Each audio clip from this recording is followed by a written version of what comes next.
Alors, nous voulons, avec notre numéro 6, toujours avec Ulrich Winga dans le cadre de l'enseignement sur le directeur de culte, notre numéro 6, dans ce cadre, nous parlons de quelques éléments nécessaires à savoir. Alors, dans le cadre du culte, vous devez comprendre que la bonne lecture de l'atmosphère, ça, je le dis toujours, la bonne lecture de l'atmosphère dépend de votre capacité à lire les temps, les circonstances. Mon frère, quand vous avez du mal à lire, à avoir la bonne lecture, quand vous avez du mal à avoir la bonne lecture, quand vous avez du mal à avoir la bonne lecture des temps, mon frère, vous pouvez transformer, vous allez vous mettre à transformer, à prendre le temps de l'adoration, et vous allez transformer le temps de l'adoration en temps d'intercession, parce que vous aurez mal pris une personne qui sera en train de dormir dans la salle pensant que c'est un sorcier. C'est-à-dire que quand vous ne pouvez pas, quand vous avez du mal à avoir un niveau de discernement élevé, et je dis ce niveau, c'est un niveau de discernement qui vous est accordé par le Saint-Esprit. C'est à demander et ce n'est pas négociable. Je prends un exemple. Vous voyez par exemple pendant que vous êtes en train de diriger, et là pendant que vous dirigez, voilà une vieille personne endormie, par exemple pendant le culte, elle est là, et vous allez par exemple penser que la personne serait nécessairement en train de vamper. Non, elle ne vampe pas nécessairement. Parfois, cela pourrait être simplement dû à une simple fatigue. Ça peut être une simple fatigue. Et si l'officiant n'a pas la capacité, n'a pas le discernement, ce qui pourrait pousserait même ce dernier, ou un officiant quand il n'est pas mature, à enclencher un temps d'intercession, j'y arrive, qui parfois n'a pas lieu d'être. Vous voyez maintenant, les gens sont là en train d'intercéder, alors que ça n'a pas lieu d'être. Parce que pour lui, il aurait vu un sorcier, alors que ce n'est pas un sorcier, c'est juste une personne fatiguée. Et je veux même dire à quelqu'un que, où est-ce que tu voudras que le sorcier aille si ce n'est à l'église? C'est-à-dire que si tu as peur des sorciers, ne te prononce pas comme étant un directeur de culte. Un directeur de culte n'a pas peur de sorciers. Un directeur de culte ne peut pas focaliser ses yeux sur les sorciers. C'est-à-dire que même si tu as reconnu que le sorcier est là, plutôt que de faire un temps d'intercession qui va dans le sens de tuer les sorciers, je te dis seulement, non, déclenche un temps d'acclamation qui vise simplement à célébrer la présence de Dieu, le Dieu qui est mort à la croix pour les péchés même de ces sorciers.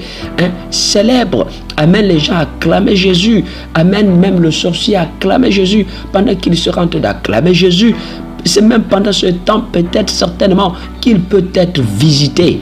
Donc ne va pas maintenant prêter toute ton oreille parce qu'on t'aurait dit que dans ce quartier, voilà le sorcier, celui que tu vois assis là-bas. Non, certainement le sorcier aussi a été touché par l'esprit et il vient là pour venir écouter la parole parce que c'est son jour et il se convertit.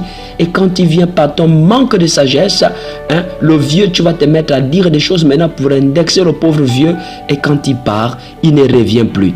Un manque de sagesse, une autorité qui arrive, au lieu de diriger ton culte tranquillement, c'est maintenant tu prends maintenant tout ton temps à parler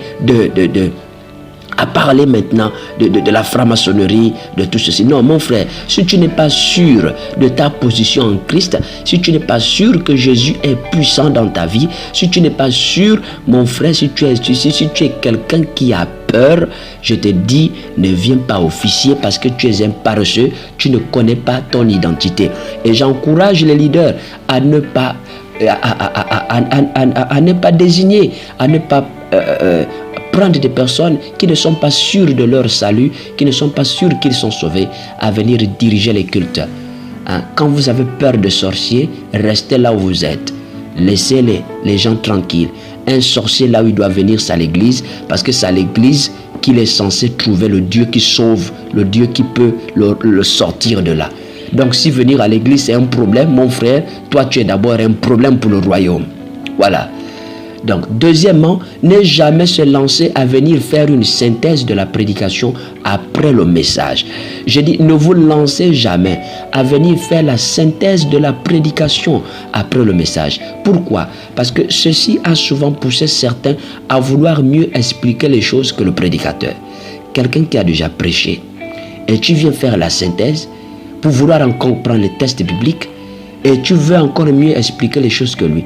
En fait, quelles que soient vos capacités spirituelles, je le répète, vous devriez apprendre à vous calmer. Papa, calme-toi. Quel que soit ton zèle là, le zèle de la jeunesse, calme-toi. Et surtout, tu dois faire preuve de sagesse.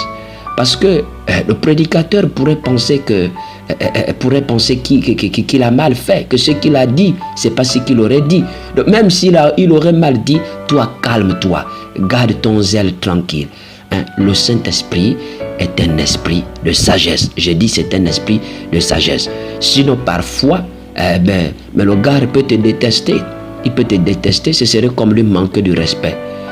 Donc c'est ça. Donc ne venez pas faire la synthèse pour venir dire ce que le pasteur voulait dire, c'est que premièrement c'est ça, deuxièmement c'est ça, troisièmement c'est ça. Non, ne faites pas ça. Ne faites pas ça. Quel que soit votre zèle, restez tranquille. Voilà. Donc, enfin, vous devrez retenir que quand le pasteur a déjà prié pour la fin, évitez de venir encore beaucoup parler. Et je nous exhorte à tout faire pour lui donner une position d'intervention qui vise toujours à clôturer une étape ou les moments. Ça, c'est très important. Ce n'est pas vous le laisser parler, après vous venez encore parler par la suite. Vous le laissez parler, après vous venez parler encore par la suite, parfois pour le contredire. Non. Écoutez, j'ai dit, vous devrez faire preuve de maturité. Donc, quel que soit votre zèle là, calmez-vous. Calmez-vous. Apprenez à vous calmer. Alors, voici donc comme ça ces éléments que vous pouviez retenir pour pouvoir, du moins, quelques éléments utiles autour du directeur de culte à retenir pour pouvoir bien diriger un culte. Ce n'était que des éléments essentiels, des éléments de base à retenir. Je vais ici donc nous donner quelques exemples. Et deux exemples qui vont nous aider. Un exemple qui en fait nous parlera de l'introduction du culte, comment on appelle ça, ou encore l'annonce de la chante. Comment on fait pour introduire un culte ou encore annoncer la chante. Mais aussi un exemple qui nous parlera de l'annonce de l'orateur. Je dis par exemple, prenons par exemple cet exemple. Mesdames et messieurs, en vos titres et qualités, distingués invités, chers fils du royaume, shalom. Bienvenue à ce cérémonial du dimanche 11 septembre 2022. Je précise que vous êtes ici à l'EACMG de la nouvelle création. Ce sera un culte haut en couleur, puisque tout au long de ce dernier, nous aurons la prestation du département musique qui fera l'honneur de partager avec nous et pour la gloire de Dieu quelques titres que nous connaissons du moins pour la majorité, à savoir, par exemple, dans ta grandeur, tu m'as élevé. Grand Dieu sur ton trône, sois élevé. Magnifique est le Seigneur. Tout ceci conduit par une merveilleuse sœur que nous voulons introduire du haut de cette estrade par un torrent d'applaudissements. Et là, les gens applaudissent et la chante avance. Donc, dans cette introduction, vous avez par exemple ici l'introduction d'un culte et en même temps, vous avez l'introduction de la chante. Loin du protocole à dire, mesdames et messieurs, nous allons nous lever, nous allons prier, nous allons demander pardon pour nos péchés, nous allons faire ceci, nous allons nous sanctifier. Maintenant, nous allons inviter le sang de Jésus. Maintenant, nous allons inviter le Saint-Esprit. Non, écoutez, le christianisme, ce n'est pas une religion, c'est une vie. Et la vie de l'Esprit en vous vous poussera à faire certaines choses de manière inspirée et qui concorde avec la connaissance que vous avez de lui, mais aussi avec votre identité. Deuxième exemple, l'annonce de l'orateur. Alors, je prends ici. C'est parti. L'orateur que nous allons maintenant accueillir nous vient du collège des anciens. Il arrive pour libérer des paroles de la part du Père. D'ici, je ressens son désir de se présenter à vous. Veuillez s'il vous plaît applaudir chaleureusement l'ancien Tamba. Ça c'est un exemple. Voilà. Et voyez-vous ce qu'il faut retenir dans ce second exemple ici, c'est que tout dépend de l'ordre dans lequel vous prononcez les choses. Selon l'ordre que vous allez dire les choses, en fait, l'effet ne sera pas le même. Ainsi, pour un meilleur résultat, les amis, je vous conseille de toujours finir par le nom de l'orateur. Pourquoi?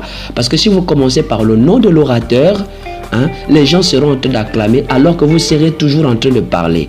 Et donc, les gens ne vont pas écouter ce que vous êtes en train de dire. Et une partie va acclamer, une partie va vouloir écouter d'abord ce que vous êtes en train de dire. Voilà, donc c'est cela. Donc, je voudrais donc là, sur ces propos, clore en disant que pour connaître, pour faire, il faut connaître. Vous avez donc eu avec vous dans le cadre de ce partage Ulrich Wenga de manière inspirée.